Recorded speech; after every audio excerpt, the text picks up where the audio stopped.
CTTB. Music Podcast.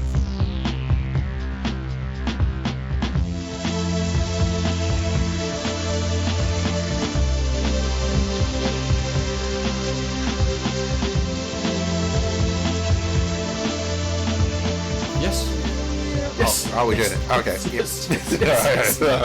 So I had to fill. Hello. Also, not to stand on the table. Yeah. Okay. The added noise. Oh, extra tension in the Vineland Studios this evening. Yes, it is. Indeed. We've got an extra setup. We have an extra setup. I like this setup. I like the new mic. It's brilliant. Hang on, let's just... Yeah, do a picture. Yeah. Thread it. Do for the threads. Picture of your head. Yes. Oh, God, no. It's probably me talking as well. Hello. Hi. We are back. And actually, probably the first time in the... Is that the dog? That was the dog, yeah. That's one hell of a fart. Possibly he might be appearing in here in a minute because he's just been kicked out of my daughter's room. And apart from... That's thrown me all together. It hasn't it? I can tell. The professionalism that's going to be the start of this podcast. Obviously, which we share, don't worry, I've got my excuses lined up. which we'll be sharing around with obviously a larger group than usual because they've kind of went, can you share this? Yeah. Went, yes. Yes. So it's podcast 6, and it's, for us, we're actually kind of on track for one a month. I know we're into just into July. We're only just into July, and it's the first time we've been that kind of on the ball in a few years, frankly. Really? So we're actually getting back to where we should be. I know. Well, you know what they say. Things can only get better. Apparently so. Yes. Yes, I know. Kind of leans into my list of excuses. It is the 5th of July. It is the 5th of July. If you're listening in the future, it's the 5th of July, 2024. Google it, folks. It was important. There was an election yesterday. Yeah, it was important. In the U of the K. I mean, I don't know how it played out with President Farage later in that decade, but we'll see. Yeah. Because it's podcast 6, we decided, I say we decided to go back up to 6 albums rather than 5, which had been... working out quite well. Working out quite well, and much more manageable. However, yes. So we have Billie Eilish, "Hit Me Hard and Soft." We have Beth Gibbons, "Lives Outgrown." We have Tems, "Born in the Wild." Aurora, "What Happened to the Heart." Lolo, "Falling for Robots, Wishing I Was One." And Charli XCX, Brat. So, we will begin with probably, given the fact last podcast we covered Taylor Swift and Beyonce, another person who is currently up there with, high popularity and high sales generally. The third album from Billie Eilish, "Hit Me Hard and Soft." Oh, shit. I'm already breaking the table and ruining the sound already. First time we've reviewed Eilish on the podcast? Yeah. Yes. So, what are we thinking? Okay, I'm going to caveat once again this entire podcast by saying not only did we have a general election yesterday, we also are in the middle, smack bang in the middle of a football tournament. There's been quite a few distractions, so sitting down and listening to the 6 albums you presented me with, this one might be a little bit thin. But anyway, let's carry on. And we may have had a drink. And we may have had a drink, but mostly it was in the preparation. Prepare to fail. Billie Eilish, "Hit Me Hard and Soft." I think we're entering on a strong point, podcast-wise. Okay. This musically upbeat, and that's a word I've deliberately included, album has a mature groove to it throughout. Sometimes more rock than folk, sometimes more folk than funk.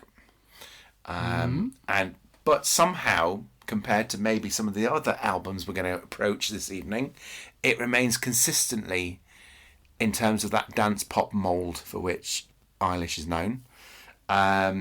It's the production values of this album are so high. You can tell she's class. I mean, you know, whatever your opinion is, she's up there with the Swifties and the Beyoncés, and you know, this sounds like a rich, well-produced record. I would agree. I think her and brother did a fantastic job. It's amazing. And it is absolutely amazing. And and exactly when you think of it, it does boil down to the two of them leading this. It is absolutely superb. It's very high value with lush, expensive. I've said expensive. I think I meant expansive, but I'm going to stick with expensive. Expensive and expansive sounds across several tracks. I mean, when you think about tracks in particular, Chihiro and Wildflower. There's just such a depth to the way this album sounds, which leads me to perhaps to sort of if I'm going to make a negative thing, it's just like, and that's it. It's a very nice sounding, mature pop record. I can't really say much more than that. There's nothing in it that sort of grabbed me. That's not to say that this time last month, Taylor Swift, we had the same conversation. Yes. There was nothing in it that really kind of grabbed me. Don't at me Swifties again. But that I think that's the issue here. She's brilliant. The lyrics are brilliant. She's vocally brilliant. The production I've laboured already. But yeah, I'm like, okay, I really want to like this album. I think once again, what I immediately liked about it,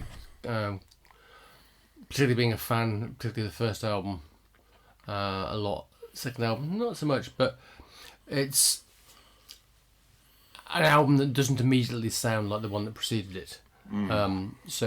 Immediately screams an artist with things to say. Yes. And feel this approach to sounds and structures that encase the words she's trying to put out. So a good chunk of the album is kind of gentle and relaxed musically, drawing from folk templates. So you've got Skinny, Birds of a Feather, Wildflower that you mentioned. The Greatest as well, but then as the album goes on, you get kind of like those brief soupçons of modern pop. So there's the absolutely marvellous second track, which is Lunch, which is currently vying with Bury a Friend as my favourite Billie Eilish song. Actually, it's just brilliant. It is a good song. It's a great song. That one. The more de la vie that you mentioned is again one of these weird songs that kind of starts off as kind of like almost kind of West Coast rock meets Amy Winehouse. Yeah, I've wrote that one down as well. Before morphing into this kind of auto-tuned disco thing in the final quarter. In the final bit. And it's kind of like, I quite like that. Yeah. And that happens more and more towards the end of the album. So the Diner as well also kind of has that kind of quirky, kind of Every Breath You Take kind of stalkery type song kind of lyrics. And then it ends with Bittersweet, which kind of is one of the tracks that goes all over the place melody-wise, before fading nicely into Blue with the same tune. So it's literally the tune kind of like merges into one, and for the last kind of like minute of Bittersweet and the first minutes and a bit of Blue are basically the same tune, and then it kind of goes off on one. And actually becomes back at the end to be kind of more ethereal, which is the way the album starts. The first track is quite ethereal. So I agree. I think Eilish and Phineas have done a cracking job here of capturing an artist that's still full of vim, as they always say. Absolutely. And someone that wants to grow musically. Yeah. Vocals are pitched just right for each song. Arrangements are multi-layered and lift the songs in a manner that actually you get again. I mean, I listened to this album for the fourth time today because it's the first time I listened to when we first started there, and it does give up more on each listen. So, yeah, a really really good album. There's a reason why people like Billie Eilish. She's great. Absolutely. And do you know what? The other thought I had is we make the comparisons with Taylor Swift and Beyonce early on. I don't know how popular she is in the States in terms of selling out now, but it's selling out stadiums and such. if she's not there already, she's there in 5 years. She'll be coming over here and doing 8 nights at Wembley in the next 10 years, I think. Well, Because I think, she's already doing it. I mean, she's already doing it, but yeah, I mean, I saw it. I saw it last year. Last year? Yeah. Last year at the O2. yeah, but in that same sort of model of like, here's Billie Eilish for 8 days. That is coming, for sure. Moving on to an older artiste. Oh. We have Beth Gibbons, Lives Outgrown, which is the third solo release from the ex-Portishead vocalist. Which is interesting in itself, because she has been very non-recordy, frankly, since the Portishead days. Yes. And first I put this on, which was only about a week and a half ago, I think. Immediately, it kind of like musically reminded me of some of Robert Plant's latter solo releases, because they had that kind of like the kind of very kind of stripped back kind of musical thing, but also with the kind of Middle Eastern elements and stuff going on. Mm-hmm. So the opening track and Rewind are both perfect examples of that. But what I also liked, it kind of merges that with kind of Kate Bushy, PJ Harvey-esque elements. So you've got acoustic guitars, strings, and then slightly more conventional and unconventional kind of orchestral kind of things, though mellotrons, bowed saws, recorders, and spoons.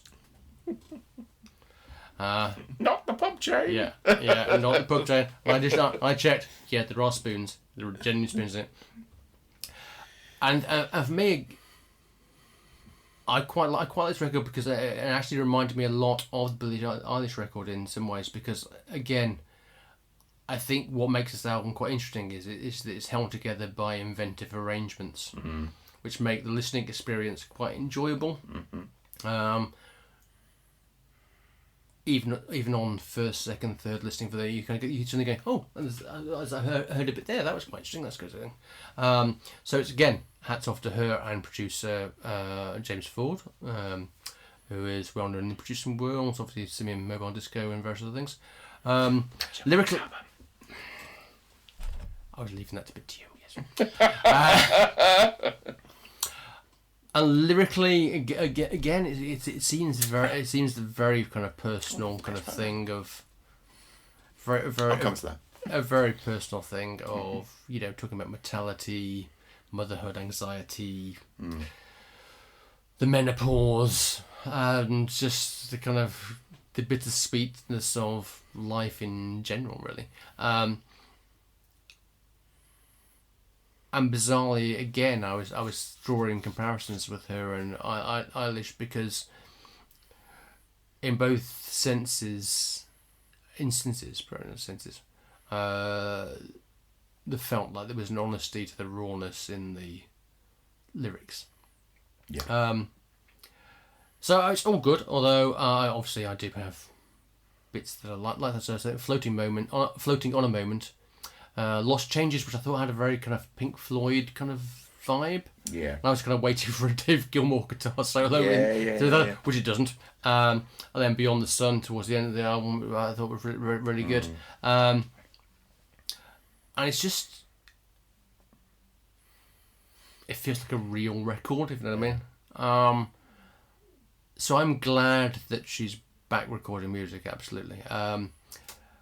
And I can see myself coming back to this album in the next 6 months because the way it's structured and the way the arrangements are, it almost kind of like feels like it's wrong not to kind of go, you know what? What's this going to sound like if I just like play it really loud in the living room with just this speaker, that speaker, that speaker?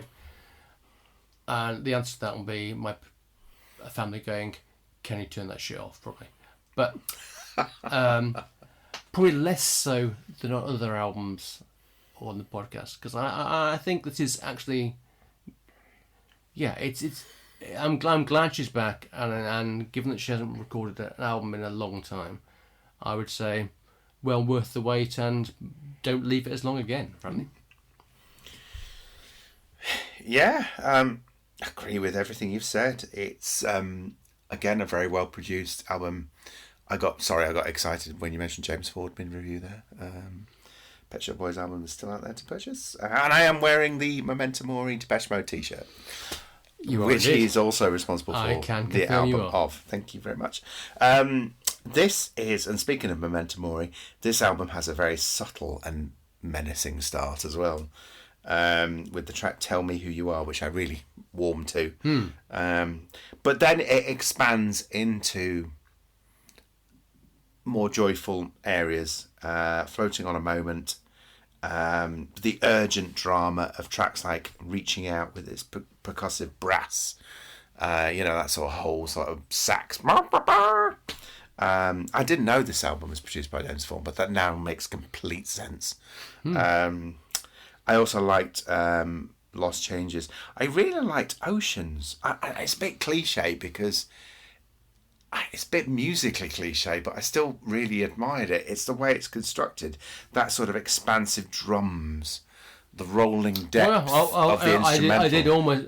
It's just like, I'm listening to this and I am literally, without quoting The Little Mermaid, under the sea. And it is just lovely. It's really, really good. I did almost list it as one of my standout tracks. Yeah, it is a standout track for me. As is For Sale towards the end of the album as well. This is a lovely album. I think you've said everything positive about it that I want to say. So I'll say no more. Okay, moving on to the debut album from Tems. Not the River. Sorry. That was terrible. That was really bad. I wouldn't have made that joke if I hadn't drank as much. Yes. It's more Thames Monitor, really, isn't it? Yes. So actually, again, I had a note written, but I've deleted it. I believe she's Nigerian by descent, so UK Nigerian. So born in the wild, debut album. And this is I guess a kind of. So where we go back into our kind of more R&B type vibe. It's very different to the other albums of this podcast, which, as I've sort of put forward with my pathetic excuses earlier, I did sort of listen to quite a lot. It's experimental. It's funky. It's at times draws on that sort of tribal world music element as well, understandably so. Yeah. And then at other times, you get that sort of sense of grime in there as well. And it's polished, but it's there. All right, trap and Afro pop. Yeah, you wrote trap. Yeah, exactly. So it is trap, just for good measure, I thought. It starts slow as an album, but it builds. And I think actually over the first few tracks, it quickly builds into a pace. I've put reggaeton down here as well because everyone loves to talk about reggaeton these days. I remember we discovered reggaeton years ago. But it does have that sort of quickening beat. Tracks like Wickedest, Love Me, Yeah Yeah, Gangster, Free Fall, Turn Me Up. Sort of all in that sort of ballpark. Yeah. But there's the slower stuff as well. There's the slower modes, the more soulful modes. Boy Oh Boy, You in My Face. It does a good sort of measure by measure of the sort of two styles blended together. I think it's an experimental. I keep saying experimental. That is to say, did Peter actually get on with it? It's okay. I struggle at times, but actually overall, I see it for what it is. It's a good album. Okay. You getting your notes now? Yeah, I was just check a note that I have for another thing. It's interesting. I quite like the kind of start of the album more than the rest. Me too. So the stripped back title track with just acoustic guitar and vocals, yes, I thought worked really, really well and reminded me of actually bizarrely. I was listening to the whole album. The artist that I was reminded most of listening to the album was actually Craig David. Okay. Yeah, I can see that. In the way the songs were structured and where they were delivered. Mm-hmm.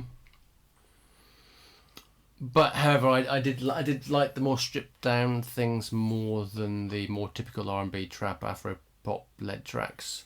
So I quite liked Unfortunate and Burning, which is quite near the start as well. Yeah. She has a really lovely voice. And there's a couple of moments. God. Full of moments. Yes, a couple of moments. Yes. Where she kind of went a bit Sade-ish. So Ready, and a couple of tracks, which is quite nice because Sade is Sade. Tracks are mostly short, which I thought was good. However, the album does still feel excessively long, bizarrely, because it could go on for just short of an hour. So for me, it was okay for what it is, but wasn't really anything that really drew me in. Yeah. And that's no fault of Tems. Yeah. Sorry. Yeah. For what it is, solid. But just not really my bag, as they say. Sorry about the buzz. That was election news coming in. There's been an election. Christ, apparently there's been an election today. A good one. Yeah. No, agree. What's the election news? Chancellor just did a speech. Oh, well done. Well done here. Yeah, I know. Right? Move on to Aurora. What happened to the heart? It's been a very distracting month, hasn't it? It has. This is actually the fifth album from this Norwegian singer-songwriter. I picked up a quote from her earlier on today, which went, "With the world being so corrupted by money, power, and selfishness, you can't help but ask yourself, what happened to the heart?" And as she told NME, the title of the album is "The most important, beautiful, and sad question I've ever wondered in my entire life." Your face. Well, exactly. However, I watched her Glasto set. And it's fair to say, after watching that, I can believe she said all those things. And to say she's a bit quirky and a bit Nordic, in a cliched Nordic odd kind of way, is, she's talking about being introverted and kind of saying, it feels like you're watching me have a shit on stage at one point. So she's a quirky, out there, quirky person. Honest. But as we know, quirky can be good, and I think overall quirky here, quirky there, kind of is good.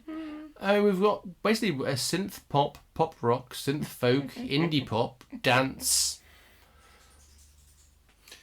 all of those things. That ticks all the come taste the band boxes. Yeah. But all of those are actually included in this album. You got to start. So you've got Your Blood and Essence, which definitely both have a kind of Cardigans kind of vibe to them. You've got Some Type of Skin, which could be Sigrid. You've got Earthly Delights and the very, very brilliant When the Dark Dresses Lightly, and The Blade, which could be Susan Sun 4. Oh, that was going to be or even bingo.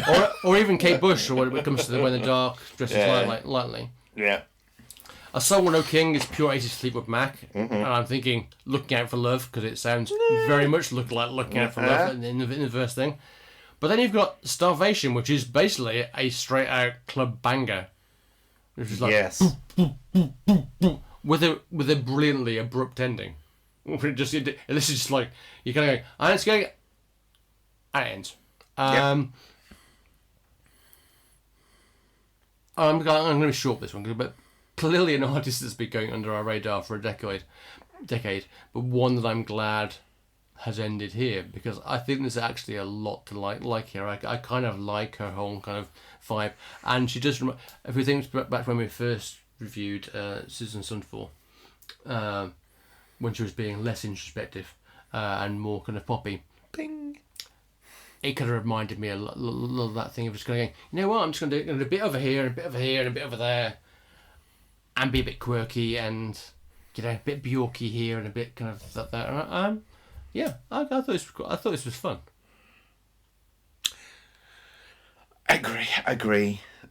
Sadly, because I find we're agreeing a lot. For me, there's a lot here. There's so much here to unpack. I think you've alluded it to there in your last paragraph, so I'm not gonna repeat what you just said, because there is so much to take in, so many different styles, so many different ticks in our various boxes, which I find are great across this album. I'm not also going to repeat what you've said about the various tracks, because I agree with you, and I had my Susan Sunfur reference, so I'm going to ditch that. You haven't mentioned Tom from Chemical Brothers. Yes, second last track on the album. Yes, you said yes, absolutely. Second to last track, but also the track "The Blade" as well, apparently. And no, not "The Blade." Sorry, I've got that wrong. Second to last track, "My Body Not Mine," "My Name," but the track "The Blade" is not Chemical Brothers. But my God, it sounds like it. That's a Chemical Brothers song. It does. It really is. And I love that. I love that. Actually, as the album went on, it started in this sort of space that was a little bit more folksy, a little bit more Nordic, and then actually towards the end of the album it went full disco pop, and the disco pop was always bubbling up throughout the album. But then towards the end we went full, I was going to say Chemical Brothers, but you know what I mean. Well, literally, and literally one of them is there. It's a lot to take in. I don't know if the lack of consistency across the album maybe does it a disservice, but actually I think there is so much interesting going on here that repeated listens unpacks that somewhat.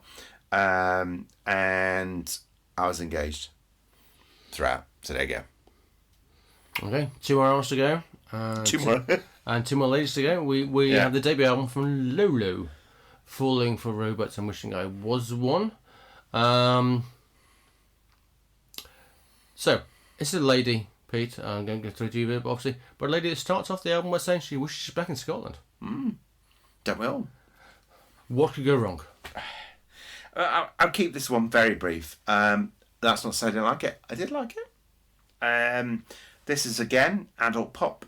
It's a brilliant album, 10, 12 tracks. It's adult pop with a weird slice of occasional heavy rock spliced in there. I mean, I was going to say skater rock, but it's a little bit heavier than that. But that was fine. It works well. I quite enjoyed that. I particularly like the tracks Faceplant and The Two of Us. I love the song You Turn Me On, yes, brackets, best track on the but album. You Give Me Depression, close brackets. Best track on the album. And Hot Girls in Hell is another great revenge song as well. It's again a mishmash of two distinctive popular styles that just seems to work. Yeah, I mean, as you know, and as I'm sure the few regulars listen to the podcast now, I've loved female pop rock and pop punk since first hearing Pat Benatar back in '79. I bought records by Patti Smythe, Kelly Clarkson, like Avril Lavigne, Keith Dobson, Ashley Simpson, and obviously we've recently reviewed the likes of Tate McRae and of course Olivia Rodrigo. So I am predisposed to this kind of thing. But for me, this album was just kind of like, yeah, fine. I mean, it starts well. I mean, it starts off for me really good. OMG is really good. Two of Us that you mentioned is really good. I do also think the standout track is You Turn Me On. Yes. But then for me, it kind of falls away very quickly. Yeah, it does have that. Yeah. And also, I was thinking. I was in a very negative mode the other day, so I was thinking this would seem to be a kind of pop punk version, kind of like 99.12 or whatever, because there now just does seem to be that kind of sound that producers almost go to across the board, and I mean literally across the board. So you get that kind of homogenized kind of thing, so therefore there are times in this album where it could quite easily have been Tate McRae or somebody else that was singing. I mean, it's just, Yeah. the song's fine, but you think it could be literally anybody dropped in singing this, because everything is so compressed to an inch of its life. No room for nuance. So I think I'm starting to tire of modern pop production. Yeah. Because it's starting to feel, even though I'm sure a lot of it is not AI done, we're getting to the point where it could almost be AI done, because people are going, oh, we want this, and this, and just plug that in, and that's And it just sequences. And that's what comes out. Yeah. I'm also tiring a bit of the kind of like teen angst bit as well, but that's because I'm an old man. So I'll admit that it's nothing to do with the things, but ultimately for me this kind of feels a bit League One, whereas Olivia Rodrigo is Premier League. What's a football reference? Yeah. So enjoyable when it was on, but wasn't missing it or craving it as soon as I turned it off. Better that than where Berry are, anyway. Yeah. So that's how I felt about it. It's fine. Yeah. Yeah. Moving on to the final album, Charli XCX, Brat. It's the 6th or 7th studio album, depending on how you want to count it. We reviewed it back on podcast 3 2015 for Sucker, and on podcast 6 2020 for How I'm Feeling Now, which was the album she did in the lockdown. Which I remember. Yeah. Very clearly. This was really because I actually had a genuine conversation with a work colleague 2 weeks ago, when we were sharing a room with him, and he came in and went, have you listened to the new Charli XCX album? I went, yeah, I have actually. It's like, what do you think? So this is Herbert. Herbert, you're not going to be listening, because I know you don't, but if you ever do, hello. Hi, Herbert. And you're a star, because he's always somebody that's one of these people that's really loves to just sit down and just chat music with people. But it was interesting because this was timely, because I decided that we were going to review this album. And why is it to him is what I'm going to say now, which is there's a lot to like here, as always, because Charli XCX is, I think, a hugely talented artist. However, I thought overall, musically, for me, this lacked the quality of the past albums. Which he actually agreed with me, saying that actually he thought the hype of this one had made it a big hit, but it lacked the killer punch of previous stuff. That said, kicks off fucking amazingly. 360 is just fantastic, and it's 2 minutes and 13 seconds showing why Charli XCX is somebody that should be paid attention to. Brilliant. It's revisited at the end of the album with 365. But then again, after it starts in 360, it then goes to Club Classics, which is, going to say, is rubbish. I disagree. Yeah. And you're wrong. But thankfully, I think there still is much more good than bad on this album. So when it works, it really works. So Sympathy is a Knife, Rewind, Apple, So I, which is a ballad about her grief about the death of Sophie. Yep. Who also got a nod on the last Taylor Swift album in the last podcast. Also Confusing, which I think is about her. She says about her relationship she had with another artist. And kind of tension they have of trying to kind of going, are we friends? Are we not friends? That. There's a song about whether she should have a child or not. Think about all the time, which is actually really good. Tough. Yeah. Yeah. And then there's a couple of filler tracks which are just so overall, it's still a really good album, but I still think she's done better. She's still one of the few artists I know that uses auto-tune in a manner that as an instrument rather than just as a lazy production trick. And all hail Charli XCX. She's somebody that I have a lot of love for, but this is not her best album.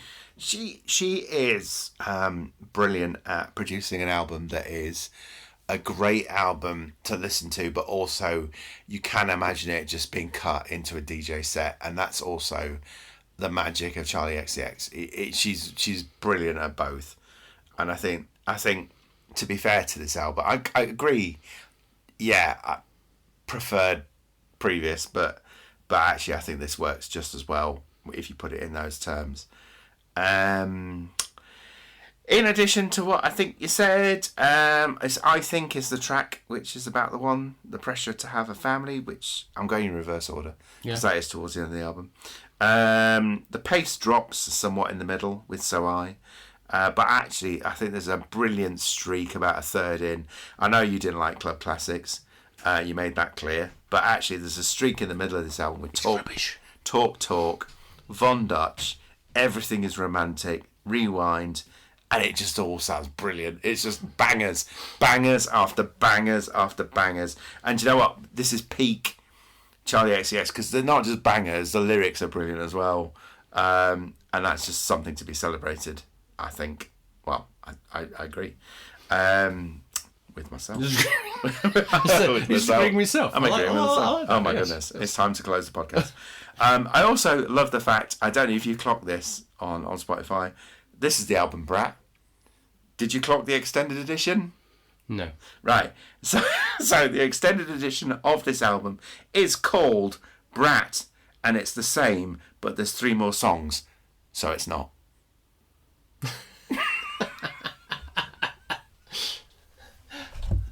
I like it. Yeah. And for that, I'm just going to give it like a +star review or whatever we do on this podcast, because we don't do that, but you know what I mean. We don't. However, we do normally at least try to say, Indeed, what is your album of the podcast? Which I'm now looking and I'm as per always. I actually, so some as we know, some podcasts for me there's a clear winner. This one is slightly harder because actually. I'm going to deliberately pick something else. There are albums that are... Yeah, they're all the albums are very different, so therefore, even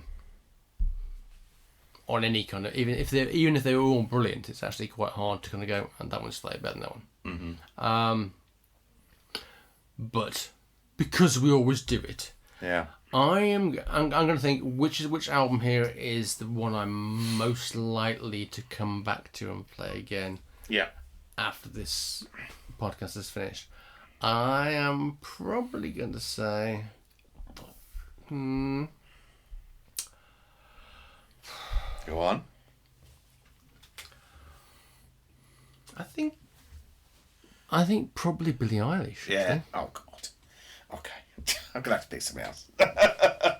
It's a difficult one. Yeah, I know what you mean. This one's been really difficult. Really difficult. Because I really do like the Beth Gibbons album, and that one I will definitely play that again. I want the Beth Gibbons album to be positive on my listening, as I do Tems as well. Charli XCX has got bangers, so that's obviously going to draw me in. And it's short. Billie Eilish, I agree with you, probably the best overall, so I have to pick something else. I haven't mentioned Aurora. I'm not going to do Aurora though. Sorry, Aurora. I'm going to do... he's procrastinating. Pet Shop Boys. Charli XCX. I'm going with Charli XCX. I like pop music. Pop. Damn you all. Pop music. Pop music. See you next time. Yeah. The CTTB Music Podcast is a Vineland production.